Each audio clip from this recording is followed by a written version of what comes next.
Tutorial pembuatan laporan keuangan perusahaan jasa. Di sini perusahaannya Oliver Consulting. Kita pertama-tama membuat submenu utama terlebih dahulu.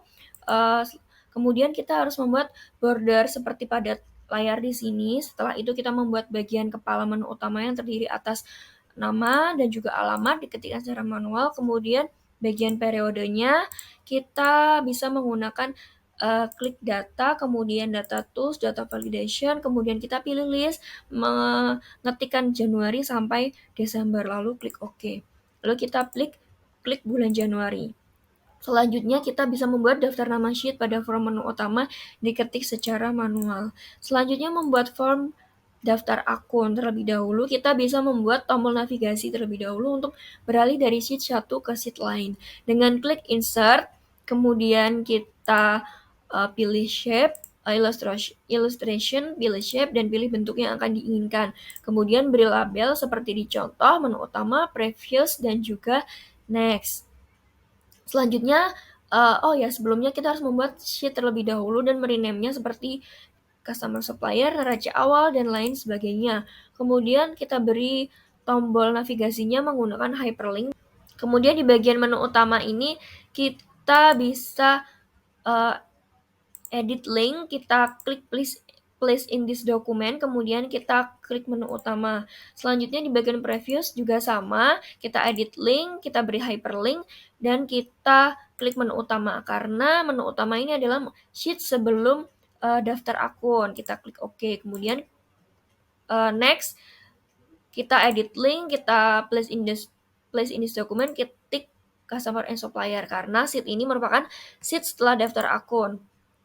Setelah itu kita membuat kepala daftar akun diketik manual, nomor akun, dan juga nama akun juga diketik manual. Selanjutnya adalah di bagian customer and supplier. Kita membuat tombol navigasi seperti tadi, kemudian untuk daftar customer ketik manual, kode, nama customer, dan juga saldo awal kita ketik manual. Tetapi di bagian total kita menggunakan rumus sum. Selanjutnya adalah membuat data neraca awal.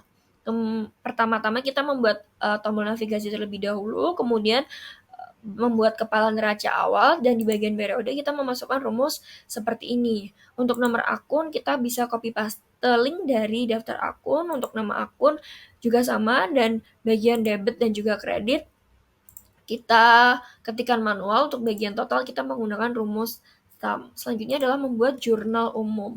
Langkah pertama membuat tombol navigasi terlebih dahulu, membuat kepala jurnal umum.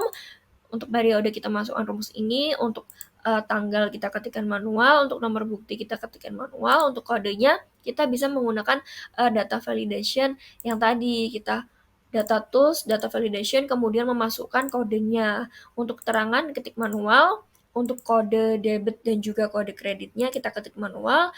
Untuk nama akun debit kita masukkan rumus seperti ini. Untuk nama akun kredit kita memasukkan rumus seperti ini. Untuk jumlah debit dan kredit kita bisa ketikkan manual. Selanjutnya di bagian akhir total kita bisa menggunakan rumus sum. Selanjutnya kita bisa membuat form buku besar.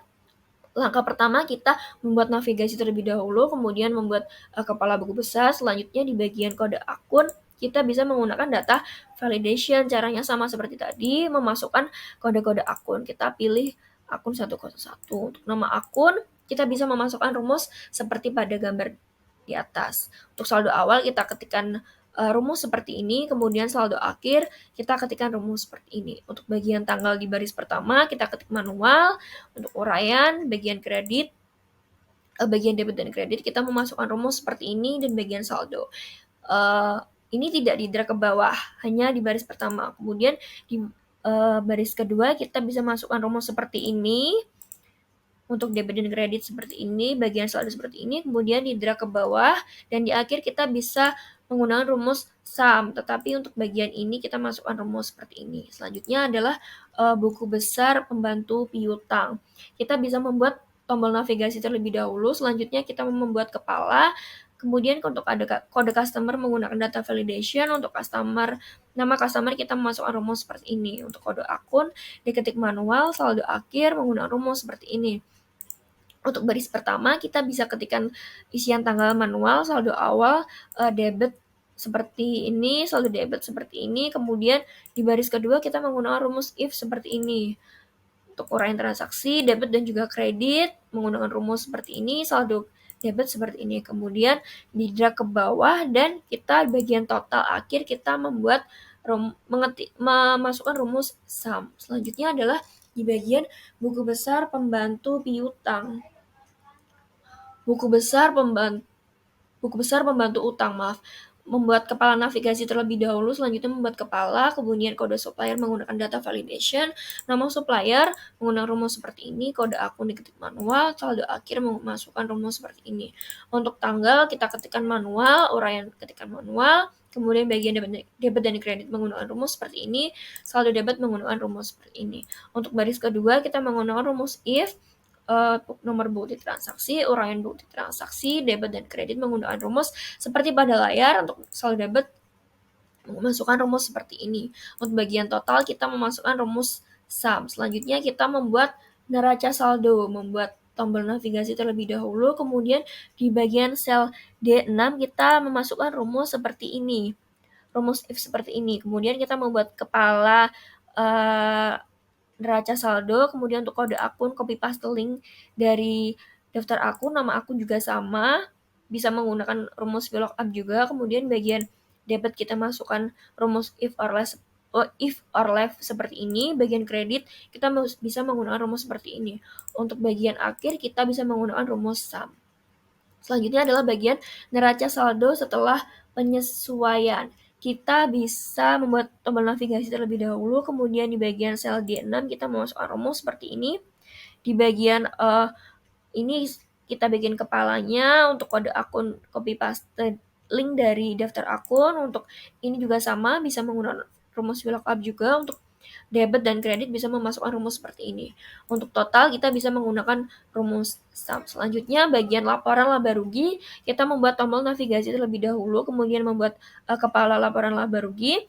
Untuk kode akunnya kita membuat data validation seperti tadi. Kemudian bagian nama akunnya kita ketikkan manual.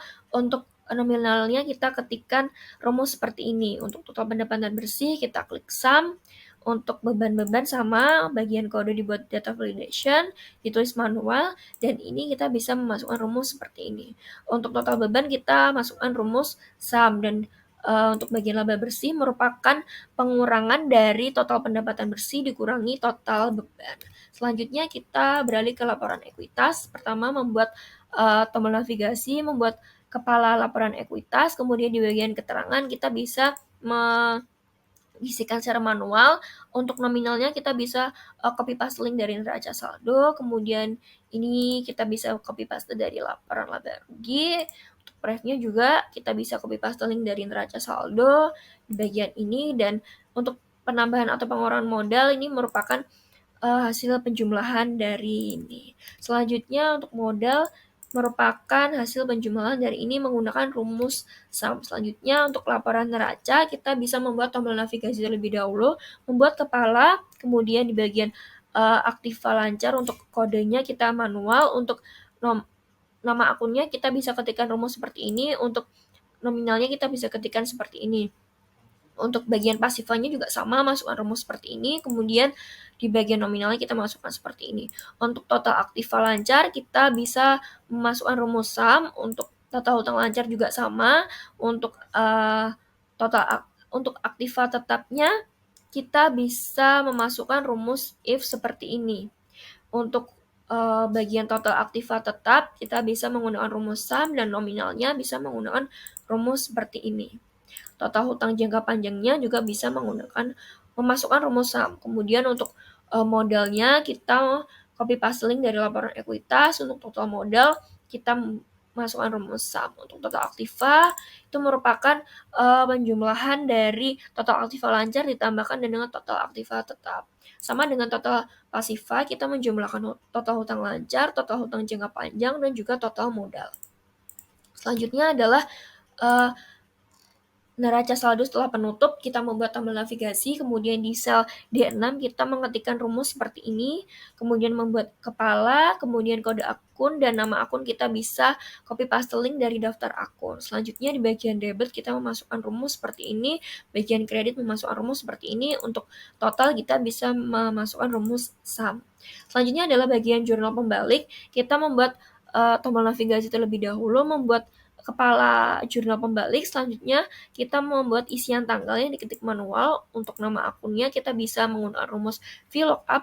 Untuk nomor akun dan debit kredit kita ketikkan manual, dan untuk jumlahnya kita bisa menggunakan rumus sum. Terima kasih.